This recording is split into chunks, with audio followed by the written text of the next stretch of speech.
welcome back to my channel. Perkenalkan, nama aku Nurmela dengan NIM Q1A1211087 dari jurusan Ilmu dan Teknologi Pangan Universitas Halu Oleo. Sebelum kita masuk lebih jauh, apa sih sebenarnya morfologi dan anatomi itu? Secara sederhana, morfologi berasal dari bahasa Yunani yaitu morph, yang berarti bentuk, dan logos yang berarti ilmu. Jadi, morfologi adalah ilmu yang mempelajari bentuk organisme baik manusia, hewan, maupun tumbuhan. Sementara itu, anatomi berasal dari kata Yunani ana, yang berarti pemotongan berulang, dan tomi yang berarti memotong. Jadi, anatomi adalah ilmu yang mempelajari struktur tubuh, bagaimana bagian-bagian tubuh tersusun dan bekerja. Kita mulai dengan bakteri. Tahukah kamu bahwa ukuran bakteri berkisar antara 0,5 hingga 10 mikrometer?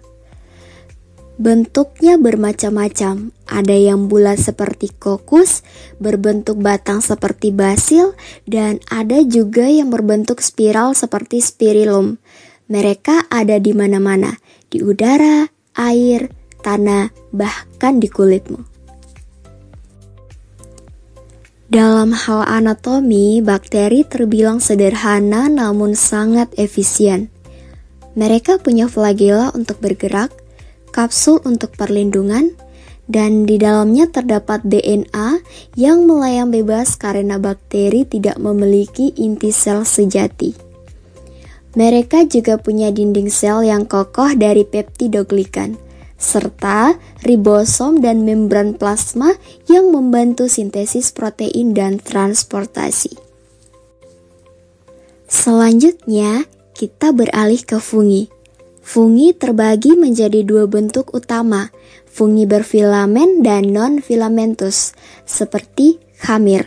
Fungi berfilamen tumbuh dalam bentuk struktur panjang seperti benang yang disebut hifa, yang bergabung membentuk jaringan yang disebut miselium. Jamur memiliki bagian-bagian penting yang membuatnya bisa tumbuh dan hidup. Dinding sel hifa berfungsi sebagai pelindung yang kuat, sementara membran plasma mengatur keluar masuknya zat. Di dalamnya ada retikulum endoplasma yang memproduksi protein dan lemak, serta vakuola yang menyimpan nutrisi dan menjaga keseimbangan air. Inti sel adalah pusat kontrol yang menyimpan DNA, sedangkan mitokondria menghasilkan energi untuk semua aktivitas jamur.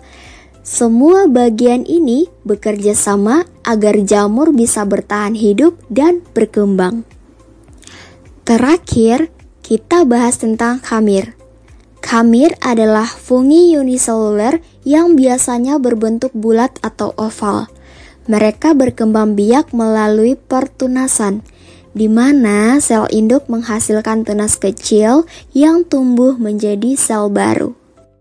Jenis khamir sangat beragam. Misalnya, Saccharomyces cerevisiae sering digunakan untuk membuat roti dan bir.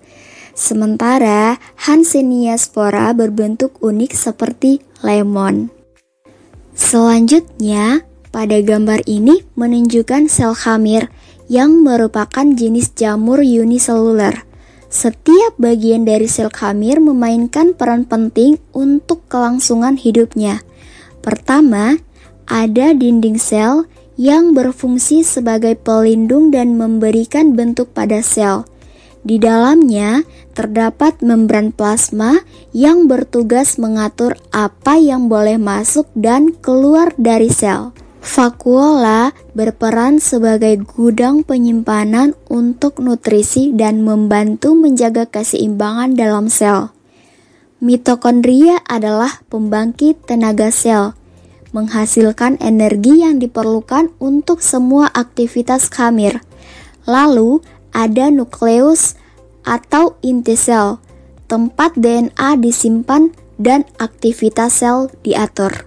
Selanjutnya, aparatus Golgi bekerja seperti kantor pos sel, menerima, memodifikasi, dan mengirimkan protein serta lipid ke tempat yang tepat di dalam sel. Semua bagian ini bekerja bersama untuk menjaga khamir tetap hidup dan berkembang. Meskipun ukurannya kecil, baik bakteri, fungi, maupun khamir memiliki struktur yang penting untuk kelangsungan hidup mereka. Bakteri memiliki dinding sel dari peptidoglikan, sedangkan fungi dan khamir memiliki dinding sel dari kitin.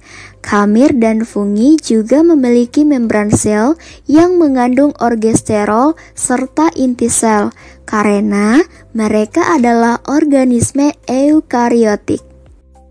Itulah tadi pembahasan mengenai morfologi dan anatomi bakteri, fungi atau jamur, dan khamir. Terima kasih sudah menonton. Jangan lupa like, comment, dan subscribe.